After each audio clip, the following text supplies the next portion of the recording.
नमस्कार बच्चों। आपने पिछली वीडियो में सभी श्लोकों का उच्चारण व हिंदी अनुवाद देखा। आज हम अभ्यास करेंगे, किंतु एक श्लोक पिछली वीडियो में रह गया था। तो मैं हरीश कुमार इस श्लोक के उच्चारण के बाद आज अभ्यास को पूरा करूंगा। ध्यान दीजिए। चिंतनिया ही विपदाम आदावेव प्रतिक्रिया न कूप खननम युक्तम प्रदीप्ते वहिना ग्रहे। चिंतनिया ही विपदाम आदावेव प्रतिक्रिया, आदौ एव है ये अयादि संधि हो जाती है। चलिए, विपदाम आदौ एव प्रतिक्रिया चिंतनिया, विपदा आने पर, आदौ एव विपदा के आरंभ में ही, मतलब विपदा के आने पर ही प्रतिक्रिया चिंतनीय है। कोई विपत्ति आ जाए उसके बाद हम उसका सॉल्यूशन निकालने का प्रयास करें तो ये बड़ा चिंतनीय है। आदौ एव प्रतिक्रिया विपदाम ही चिंतनीय, विपत्ति के आने पर ही प्रतिक्रिया करना बड़ा विचारजनक है। ही वह्निना गृहे प्रदीप्ते कूप खननम न युक्तम। जिस तरह वहिग्ना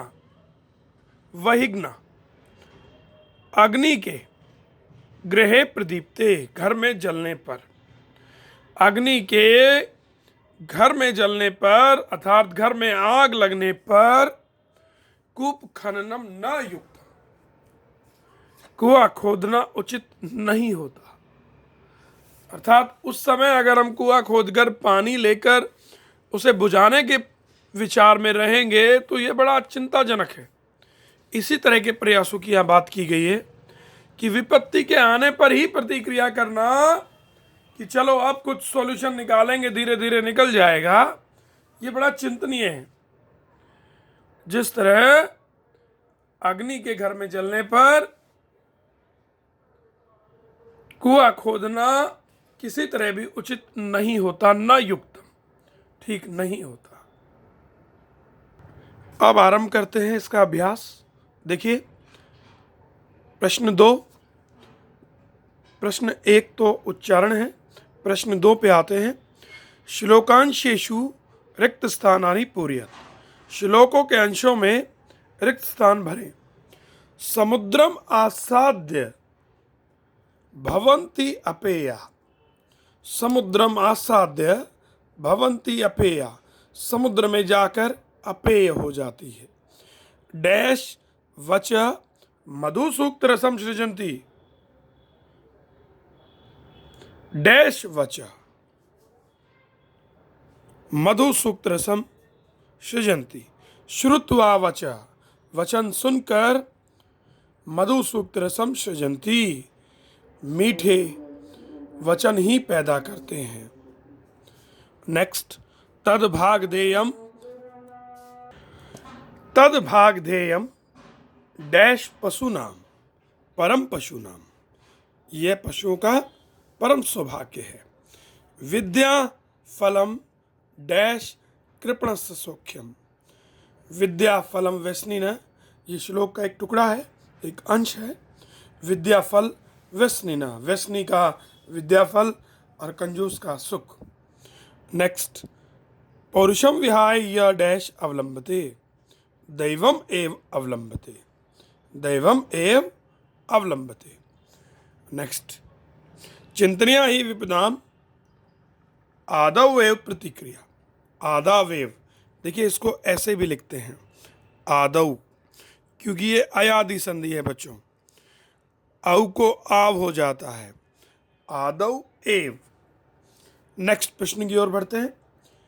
एक पदेन प्रश्नानि उत्तरानि, प्रश्नानाम उत्तरानि। व्यसनिना किम नश्यति, व्यसनी व्यक्ति का क्या नष्ट हो जाता है। विद्याफल, विद्याफलम नश्यति। कस्य यश नश्यति, किसका यश नष्ट हो जाता है, लालची व्यक्ति का। लुब्धस्य। मधुमक्षिका किम जनयति, मधुमक्खी क्या पैदा करती है? मधुमक्खी माधुर्यम जनयति। मधु सूक्त रसम के सृजंती,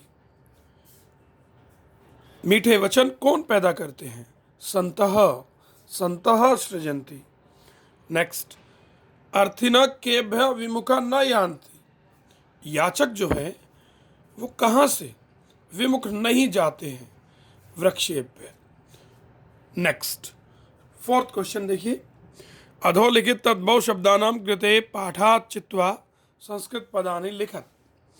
कंजूस, कृपणः, कड़वा, कटुकम,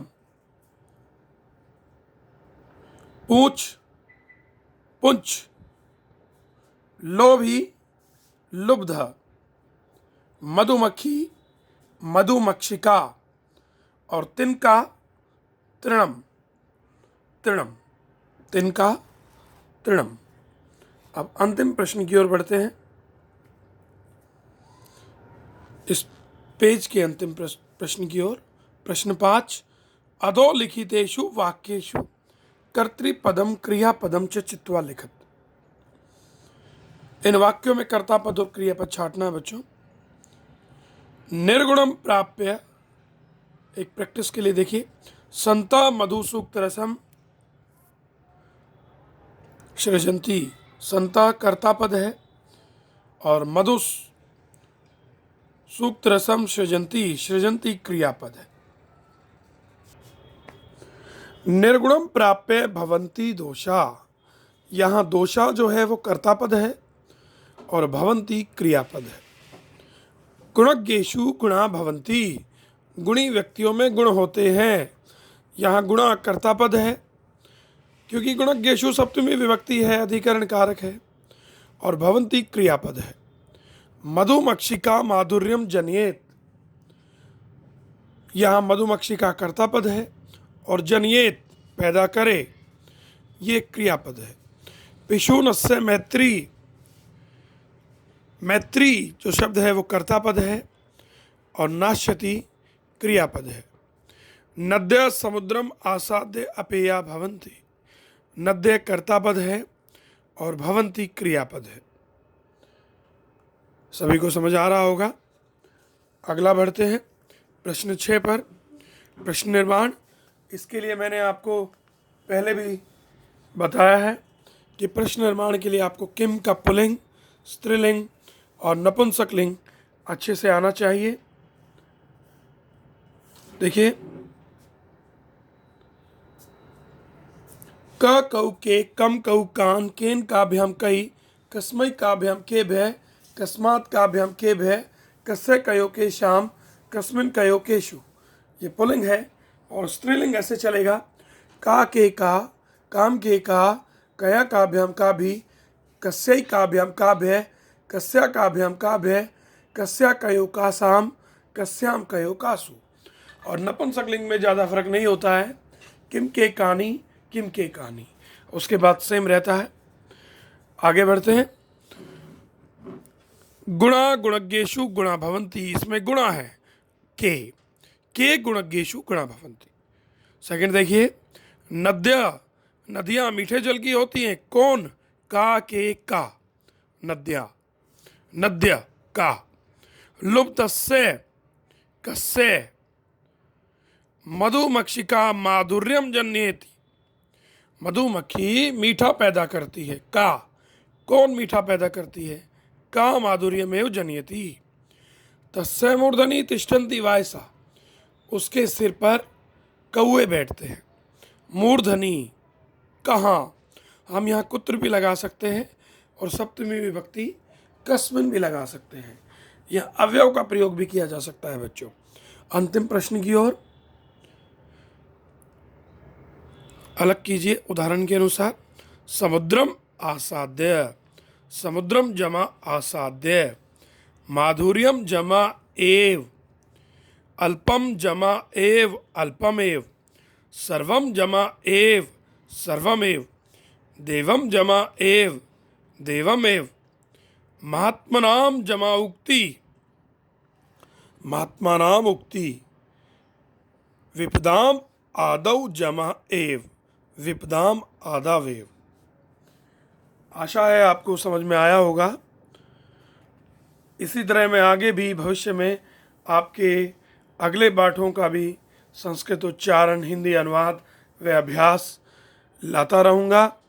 आपकी प्रतिक्रियाएं मुझे बल देंगी। जयतु संस्कृतम, जयतु भारतम। सर्वे भवन्तु सुखिनः, सर्वे सन्तु निरामया, सर्वे भद्राणि पश्यन्तु, माँ काचित् दुःख भाग् भवेत्। ओम शांति शांति शांति ओम। धन्यवाद।